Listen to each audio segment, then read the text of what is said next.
Welcome to our introductory beta lectures for Church History 500. And whenever we discuss history, church history especially, it's always hard to know where to start. If you're Presbyterian, you might start with the covenant of redemption, which actually happened, according to Ephesians 1, before the creation of the world. We're not going to go back that far in this course. If you're dispensational, you probably wouldn't even think about the church until at least the incarnation of Christ. And if you're Pentecostal, you probably start the story of the church with Pentecost. Now, any of those could be an appropriate starting point for a course like this, but we're going to choose a very unusual starting point, 585 BC. But before we get there, let me share with you some of the objectives that we have for this lecture. First, as a result of this lecture, the student will examine the contours of Greek thought and history. Maybe you've tackled this before, maybe you haven't, but you will through this video. Secondly, the student will survey Greek history. I don't expect everyone coming into this course to know all the ins and outs of the history that led up to the church. So we're going to give you a brief sketch in these next three lectures. Thirdly, the point of this is so that we can discuss how Hellenism, Greek thought and culture, helped mold and shape Christianity. So let me talk a little bit more about 585 BC. In 585 BC, in Babylon, Daniel was serving in the court of Nebuchadnezzar. But in Miletus in Asia Minor, in the Greek world, there was a philosopher named Thales. And Thales made an astounding prediction. Thales was a philosopher, which back in the 6th century BC meant that he studied the natural world, he made mathematical calculations, he made predictions. It was the beginning of what we would call science today, but it is a long time before we get there. But in 585 BC, Thales accurately predicted a solar eclipse. And that in and of itself is not that surprising. Actually, it's a little bit embarrassing because for thousands of years, ancient Egyptians, ancient Babylonians had the ability to read the stars and predict solar eclipses. But what's fascinating about what Thales did in 585 BC is he put Greece on a trajectory that Egypt and Babylon did not follow. While Egypt and Babylon had the astronomical and mathematical skills to predict eclipses, it didn't raise the same questions that it did in ancient Greece. And this is where we're going to start. Not because the church directly arose from the Greek world or even the classical world. We'll discuss the Greek world, the Roman world, and the Jewish world because these provide the background for understanding how the church developed the way it did in its earliest days.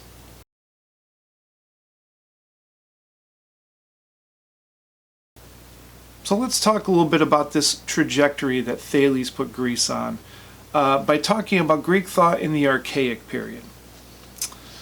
So Greek thinkers, at least since Thales, probably before then, but we know since Thales, had examined the world to discern its order. And in Greek we have two Greek words that communicate this order. Arche and logos, actually. Egyptians and Babylonians relied on their creation myths to answer all their questions concerning the order of the universe. So if they wanted to know why the world was the way it was, they go back to the Enuma Elish or some of the other early documents, and they were satisfied with that. Babylon and Egypt studied the movement of heavenly bodies to discern messages from the gods, not necessarily to describe order, but to look for anomalies within that order, because they thought within those anomalies lay the speech of the gods. Now, Greece had its own mythology, poems and stories written by Homer and Hesiod that explained the development of the gods. And 20 years before Thales' prediction, Daniel entered Nebuchadnezzar's palace to interpret a dream, somewhere around 603 BC. And in this dream, Daniel is able to discern that the king dreamt about this statue made of 4 metals: gold, silver, bronze, and then the feet iron mixed with clay. And these metals would prove to portend the Babylonian Empire, the Medo-Persian Empire, the Greek, and then the Roman Empire.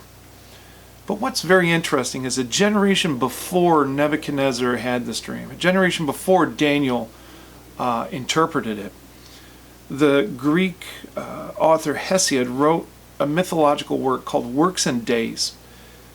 And in this work, he divided history into 5 periods: the gold, the silver, the bronze, the heroic, and then the Iron Age.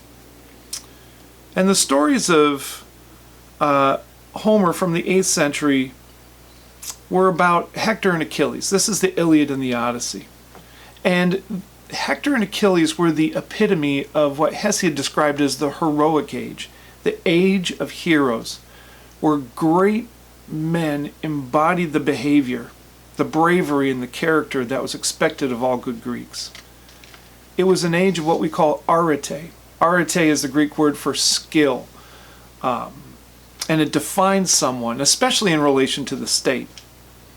Now, Homer was writing in the 8th century BC, Hesiod was writing in the 7th century BC, and while he recognized the heroic age, the age of Achilles and Hector that Homer wrote about, he recognized that he was writing in the Iron Age. And in the Iron Age, force was seen as a moral good. What was true was what you could enforce by violence. Ad baculum, as they called it, truth by force, right? So when Thales came along in the 6th century and predicted the solar eclipse, it put Greece on a different trajectory, where they sought to understand the order behind the world and to forge new trajectories that were not just barbaric shows of force. What do we mean by this? Thales put Greece on a trajectory to understand order in the universe. And we can see this through Greek art and architecture. Much of the contribution the Greek world gave to the 1st century AD when the church arose and gives to us today was this assumption that the world is orderly, that there's a structure to the world, right? And if we look at their art and architecture, we see evidence of this. Maybe the most famous Greek building is the Parthenon, up top the Acropolis in Athens. And when we examine this building, it demonstrates the order, proportion, and harmony that was valued by the Greeks. Now, the original structure that was on the Acropolis was destroyed by the Persians in their war and was rebuilt after the ultimate defeat of the Persians, which happened about the time of Queen Esther, biblically. And what's fascinating about structure is its use of curvature to overcome an optical illusion. Because the ancient Greeks knew when you have parallel lines or when you have perpendicular lines, it will make straight lines look like they're concave, right? Bowing inwards. So to counteract this optical illusion, the Greeks designed the Parthenon with 2 very interesting features. First, the columns, if you examine them, they bow out slightly. They have a bulge at their waist. And by making them slightly convex, when they line up parallel or perpendicular to other lines, they look straight, even though technically they're not. And the second convention they used, which is fascinating, is they tilted all of the pillars slightly inward, so that if you drew an imaginary line through the center of these pillars ad infinitum, they would all intersect about 1.5 miles in the air. That's pretty amazing. And it demonstrates their obsession with order, right? They are monuments to first Greek mathematical skill and engineering, the study of an orderly world, and second to the Greek emphasis on orderliness itself. It must appear orderly. I hope I've used that term orderly enough so you get the point. This value of order can be seen in Greek government, Greek art, Greek language, and even in the development of Greek philosophy. And this is what sets the West on its distinctive cultural a trajectory. And it started with Thales and a group known as the pre-socratics. The pre-socratics, as the name suggests, are a group of philosophers that lived before Socrates, pre-Socrates. And the project that these pre-socratics tackled was to discover an essence, an essential element in this world. One of the most famous pre-Socratic philosophers was a guy named Pythagoras. He lived from 570 to 495 BC. And he was an accomplished mathematician, and most of you remember the Pythagorean theorem that you learned in high school or before to calculate the hypotenuse of a triangle. So his math skills were significantly developed, and he applied them to a lot of things. He applied them to music. Somehow, Pythagoras was able to calculate that the perfect A note resonates at a pitch of 440 hertz. Not exactly sure how he calculated that, but we know he did. And Pythagoras developed his concept of harmonies through mathematical ratios of dividing that into fifths. And then we've done division into eighths, and we've divided different ways since then. But he was the first guy that developed a mathematical algorithm, if you will, for musical harmony. He also invented his own mystery cult, talked about the transmigration of souls, and a lot of weird stuff that's not directly relevant to our conversation, but fascinating in its own right. But the revolutionary assumption that Pythagoras had was that the mathematical world could describe the physical world. That there is a parallel between the orderliness of the world and the orderliness of mathematics that somehow makes it capable of revealing truth in the natural world. Babylonians were mathematically skilled. They used their math to describe the motion of the heavenly bodies. But like we said before, in Babylon, their mathematical skills was primarily so they could discern the will of the gods through divination. They didn't necessarily develop a universal theory about the orderliness of the world. Now, there were other pre-Socratics. Pre-Socratics like a guy named Anaximander. And he tried to define the essential element of reality.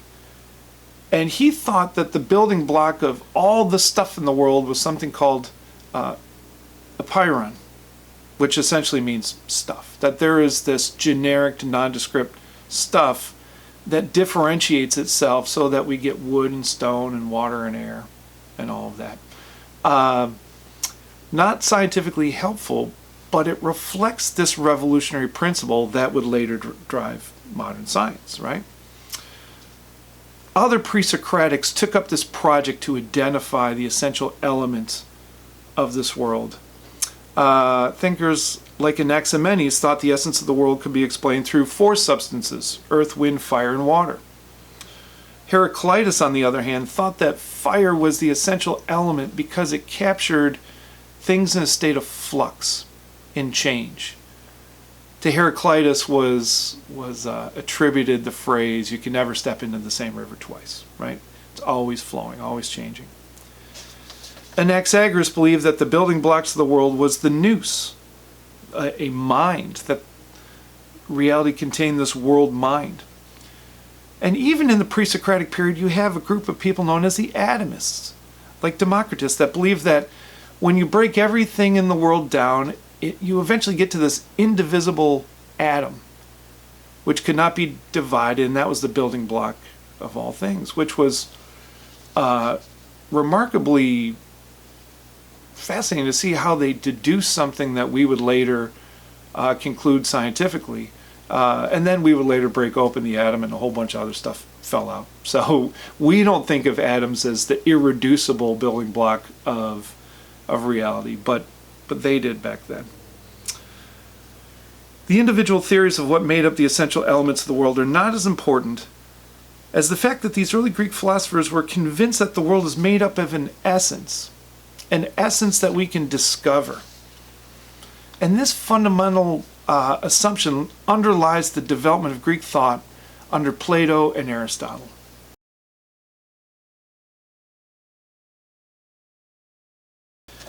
So let's now move from archaic Greek thought into classical Greek thought, moving from the 6th century down into the 5th and the 4th century. And patient zero, I guess, of classical Greek thought is Socrates. Unfortunately, Socrates is a bit of a shadowy figure. He never wrote anything, or at least not anything that's survived, so we only know about him through his student Plato and Xenophon. And while the pre-socratics focused on the discovery of an essential element, this first principle for the world, Socrates looked more at people, at the person. And his mission was to ask questions, to get people to consider their souls. And apparently people in Athens did not appreciate this. He was persona non grata, prosecuted and sentenced to death. Now, a lot of times in classical Greece, when someone is sentenced to death, the government can look away and the person escapes and they live as an outlaw outside of Athens for the rest of their lives. But Socrates wasn't going to let Athens get away with that. He not only refused to escape, he famously committed suicide by drinking hemlock to make himself a martyr.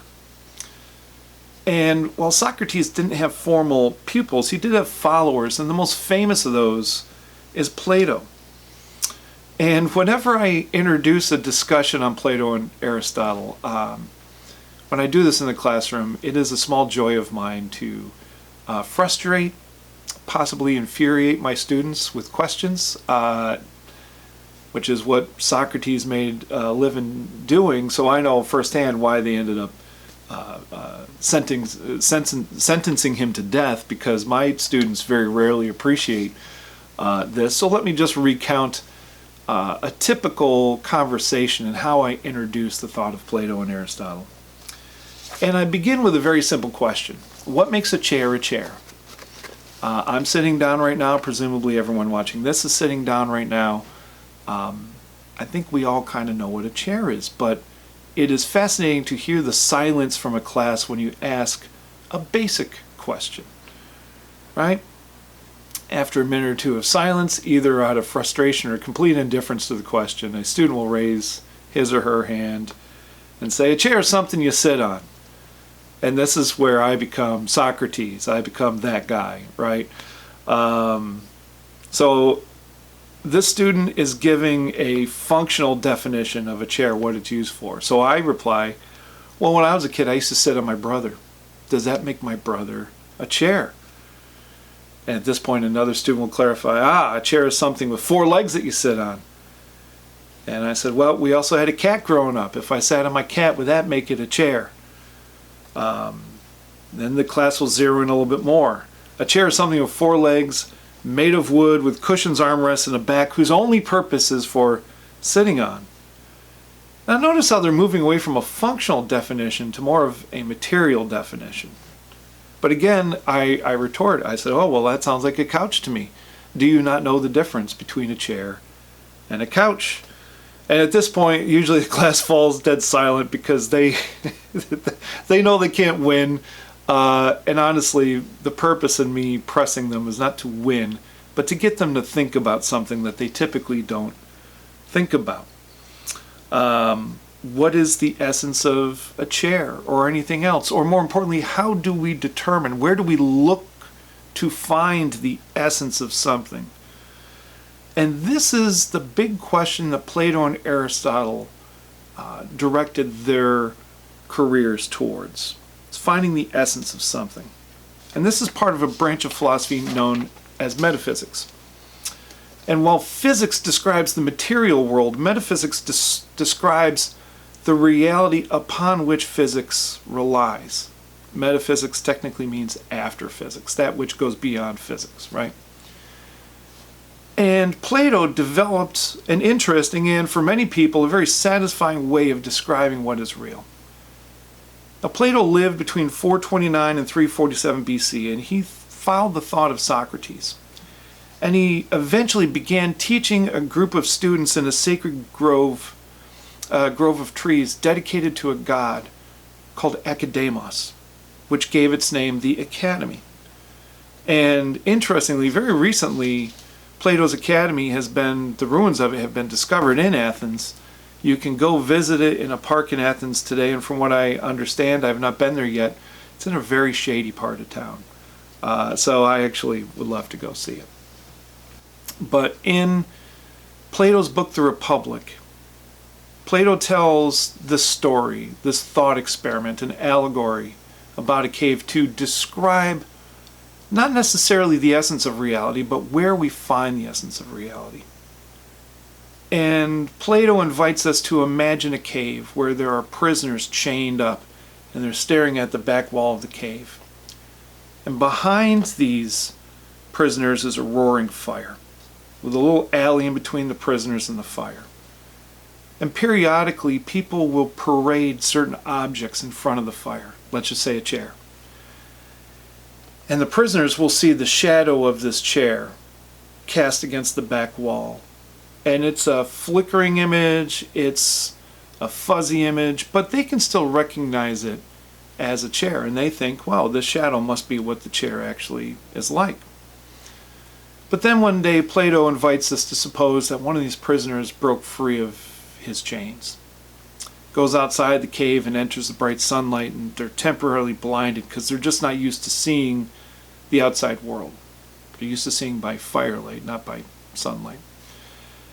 But as his focus adjusts, he sees the chair, like the ideal chair, the chair that is the origin of all other chairs. And he recognizes it as a chair from its flickery, fuzzy shadow, but he sees it much more clearly. And he realizes, oh, what I've been seeing isn't this. It isn't actually this chair. It's a fuzzy shadow of this chair. And he sees a shoe or whatever it is. And the outside world contains what Plato called the world of forms, where the essences of things are. So this man sneaks back into the cave and he approaches his fellow prisoners and he tries to explain to them that this cave isn't what is real. It only gives us shadows and copies of what is real. That there's actually a more real world out there. And the prisoners are unable to understand, they're unable to accept this, and eventually kill the man. Right? If you want to hear the story from the Republic itself, there's actually a cartoon on YouTube that I'll link in here. And the story is read by Orson Welles. And it's actually a lot of fun and does a much better job of describing it than I have. But through this allegory, Plato changes the conversation about this pre-Socratic project to find the essence of something, right? Instead of trying to argue for an essential element like fire or earth or a pyrrhon, Plato claims that reality, the essence of the things that we see in everyday life, actually derive from this higher world of forms or ideas. And the world that we see, the material world, is derivative of these ideas. They're shadows and projections. And this explains why chairs can come in so many shapes, sizes, and designs. They can be made out of wood or plastic or even stone or possibly my brother, right? Yet, even though chairs, like no two chairs really look the same, we all can recognize a chair as a chair. Presumably, everyone watching this video right now has successfully found a chair to sit on and is not sitting on, say, your cat, right? So even though Plato didn't look for an essential element, his thought is still trying to discern the essence of something. What is essential? And this project was continued by Plato's student, Aristotle, but Aristotle shared the project but had a completely different approach to it. So Aristotle lived between 384 and 322 BC, was a student of Plato at the Academy, and did not follow Plato's methodology. Because Plato looked for reality in this higher world, this world of ideas or forms. Aristotle looked for reality in the object itself, right? And in his work, The Organon, Aristotle identified 10 categories that he uses to categorize, to determine the essence of something. And if we can simplify it for our conversation here, we can boil it down to 2 categories, form and substance, or substance and accidents is a better way to put it, or at least the way Aristotle would have put it. And substance is the thing that it's made out of, right? The material that it's made out of. Accidents describes its form, or what it looks like, its external qualities. So again, let's go back to this example of the chair. Plato would say, well, if you want to know what a chair is, what makes a chair, you have to look into the world of forms or ideas to compare all the different chairs you ever see and try and figure out what's common to it and project that into the world of ideas and say, well, that's probably what a chair is. Aristotle flips that around. He says, no, don't try and abstract a truth from looking at all these chairs. Look at this chair. And let's analyze it according to the categories. What is it made out of? What accidents or form does it take? Is it made out of chair stuff? Is it presented in a chair form? And Aristotle's approach would eliminate most, if not all, of my frustrating responses as a teacher to a class, accusing students of sitting on one's brother. Your brother is not the stuff a chair is made out of, right?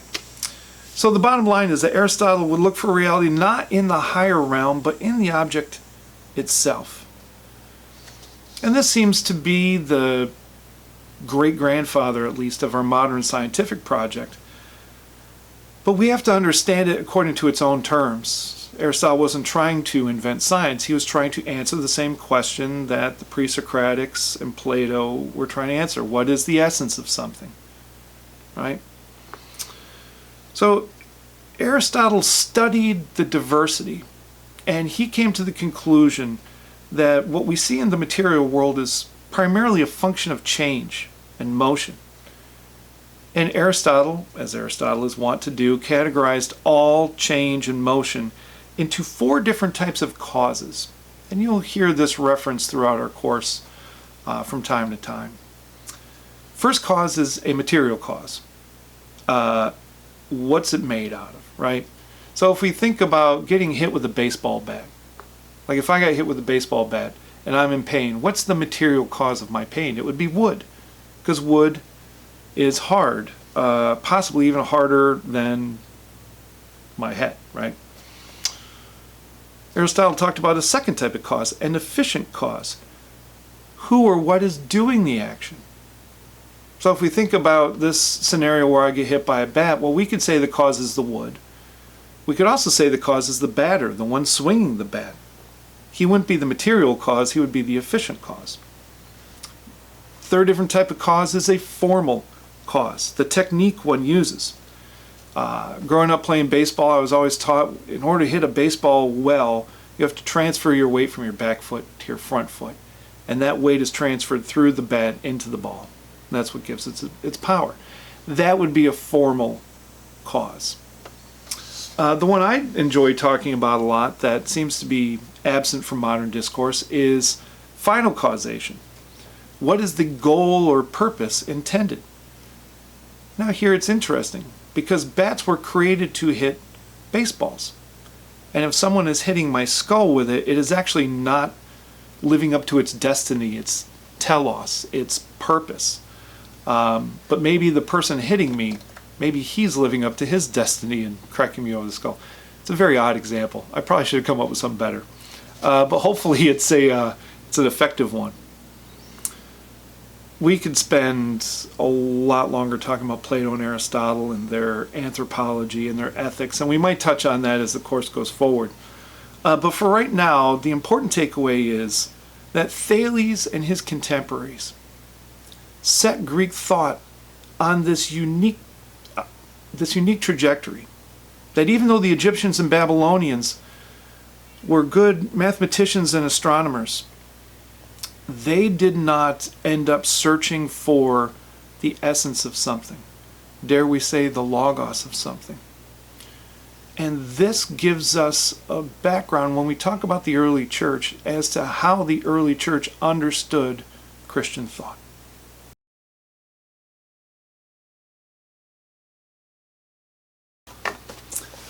Well, since this is a church history course, I would not be doing my job if we didn't review a little Greek history. And Greek history will provide a different type of context to our discussion of the development of the church. And maybe a better starting place for talking about Greek history for our purposes will be Alexander the Great. Alexander was son of Philip II of Macedon, and he was actually the student of Aristotle. So we actually have seen this lineage from Thales through Socrates, Plato, Aristotle, and now Alexander the Great is directly connected to this. When Philip died in 336 BC, he had extended Macedonian rule over Greece. He was now king over Greece. His title was the King of Macedonia, but he was king over Greece. And while Philip had technically conquered Greece politically, Greece had conquered Philip culturally. Philip embraced what we call Hellenism, Greek thought and Greek culture. So when Philip died, his son Alexander succeeded him when he was only 20 years old, and Alexander was also a big fan of this Hellenistic project. And he sought to develop this unified world order, in which Greek thought and culture unified all peoples. So, thankfully for Rome, Alexander decided to start by marching east towards their historic nemesis in Persia. And he marched very quickly through Asia Minor, through Syria, through Palestine and Jerusalem, into Egypt. And while he was in Egypt, he visited the temple in Siwa, where they pronounced him a god, the son of Zeus.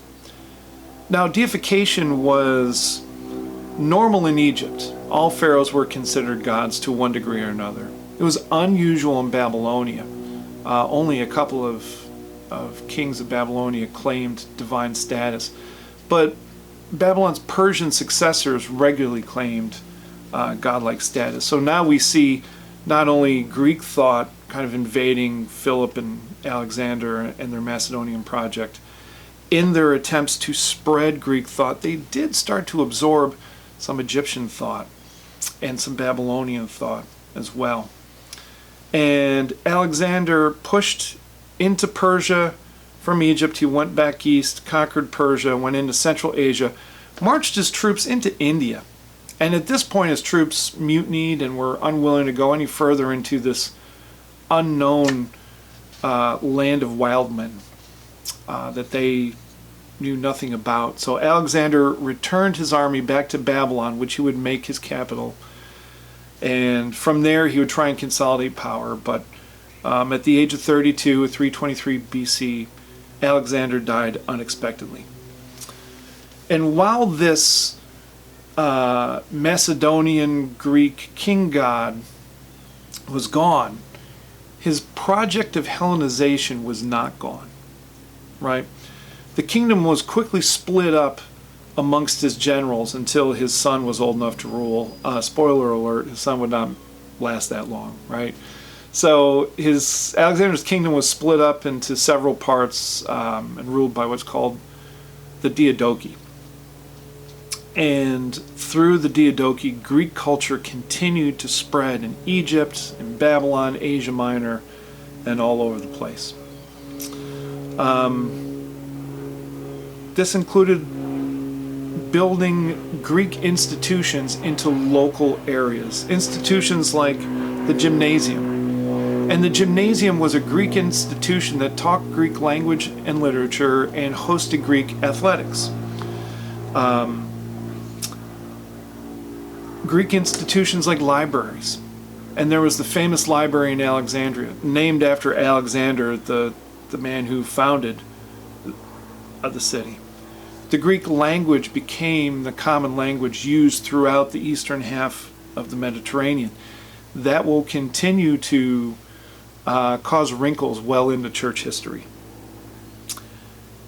And also, Alexander brought with him a Greek religion.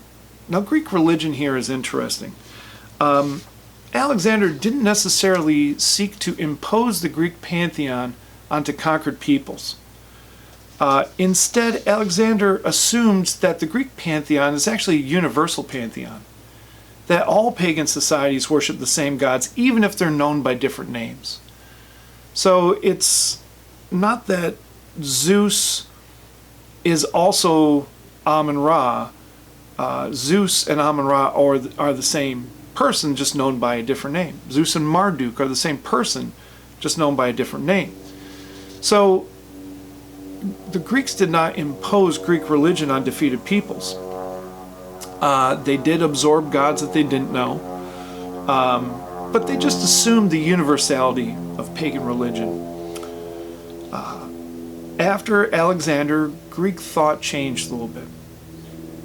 It's not that the quest to find an essence was completely abandoned, but Greek philosophy became much more individualistic, right? Two philosophies that originated in Greece, extended through the Roman Empire, and survives in various forms today: Stoicism and Epicureanism. Stoicism is credited to a man named Zeno. He lived 335 to 263 BC. And he began teaching his students, as most philosophers had students, not at the academy. He would teach them on the Stoa Poikile, the painted porch, from which the movement Stoicism gets the name, the philosophy of the porch, we can say. And while Zeno did promote a theory of knowledge like Plato and Aristotle, his main concern was the pursuit of happiness. Now, Zeno and his followers believed that the world is fundamentally rational, and therefore, in order to find the greatest amount of happiness, one had to reject emotionalism and rely on reason. And this is where we get the modern term Stoic from. About the same time as Zeno, we have Epicurus from 341 to 270 BC. And he came to Athens and did not teach on a porch. He taught in a garden. So his followers are known as the followers, or the teaching of the garden, right? And like Stoicism, Epicurus taught that the whole world was material, including the gods, that even the gods are made out of flesh and matter. He revived early atomist theories to explain the motion in the material world, but because he was a materialist, Epicurus claimed that there was no afterlife, right? Therefore, one had to pursue pleasure in this world. Epicurus did not say, eat, drink, and be merry, for tomorrow we die, but it is consistent with his teaching. And this gave rise to a term we know as hedonism, maximizing pleasure, minimizing pain. However, when Epicurus talked about hedonism, it didn't come with the sort of debauchery that we associate with it. Instead, he thought tranquility was the highest good. And I have a certain amount of sympathy for that. Not Epicureanism, but peace and quiet I appreciate. So while Greek thought and Stoicism and Epicureanism took a more individualistic tone, it never killed the impulse to seek order or arche in the world. In fact, we can interpret Stoicism and Epicureanism as a way to discover and build order into one's life, into one's lives.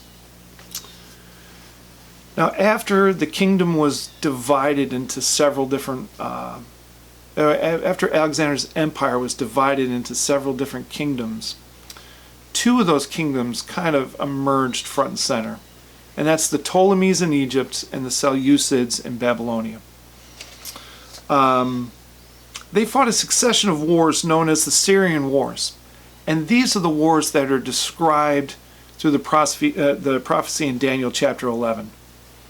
And while each tried to conquer the other, most wars were actually fought over Syria, or Syria-Palestine, this territory in between the two kingdoms.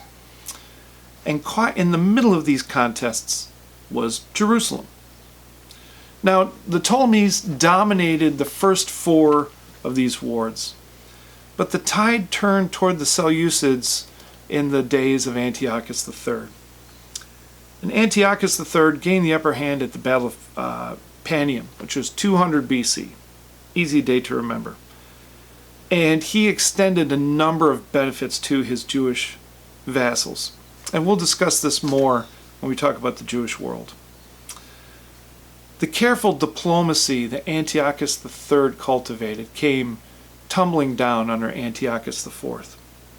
Driven to defeat his Egyptian rivals, Antiochus IV pressed his advantage, marching into Egypt and laying siege to Alexandria itself. But Antiochus IV was unable to actually capture Alexandria. He was unable to completely defeat the Egyptians, so he retreated back into Palestine, unhappy, and came up with this idea of imposing religious uniformity across all areas of the Seleucid kingdom. And by doing so, he would not only curry the favor of the gods, but develop the proper amount of nationalistic fervor that would allow the Seleucids to finally eliminate their Ptolemaic rivals. So Antiochus IV made 3 drastic changes in Jerusalem, trying to get the Jewish people on board with their program. Did not work out so well. First one was building a gymnasium adjacent to the temple complex in Jerusalem. And a gymnasium in and of itself is not a big problem because the Jews showed a fair amount of openness to Greek thought. The problem was the athletics that were conducted nude. And while nakedness was not widely accepted in Jewish culture, that in and of itself wasn't the problem. The problem was, while naked, the Jewish locals would be exposed through their circumcision. And many of them went to great lengths, even inventing forms of plastic surgery to hide it. But that was a problem. If the gymnasium was going to be a central part of the social and political life of Jerusalem and Jews couldn't participate, they would be disenfranchised. Which Antiochus IV actually did through the high priest, but we'll talk about that in the lecture on the Jewish world. Second drastic change was outlawing circumcision and offerings at the Jewish temple. Under Antiochus III, the Jews were relatively free to practice their religion, actually with the protection of the Seleucid king, but now their Jewishness was literally against the law. But finally, Antiochus IV thought it was a good idea to change the Jewish temple into a temple to Zeus, and dedicated that temple by sacrificing a pig on the Jewish altar. Needless to say, this was not just restrictive, but was seen as blasphemous. And these impositions sparked a military backlash against the Seleucids, and we'll talk about that in a later lecture. But for our purposes, it demonstrates the limitation of Hellenism, especially within the Jewish context, to be transplanted into another culture. And when we get to the history of the church, there's always this question of how much does Greek thought weigh in on it? How much should Greek thought weigh in on it? So in this lecture, we've looked at a small slice of the Greek world. We've looked at the Greek origins of trying to find order in the world. We discussed briefly how this order manifested in art and architecture, and I wish we could talk more about that. Maybe I'll find excuses too.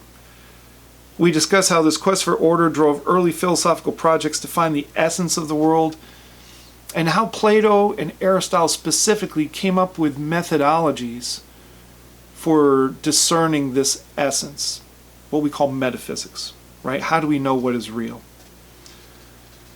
We've described how Alexander and Hellenism was spread throughout the empire, how these Greek thoughts were either absorbed into Jewish culture or rejected by Jewish culture. And this is a prelude to discussing how the Roman world entered into Jewish culture as well.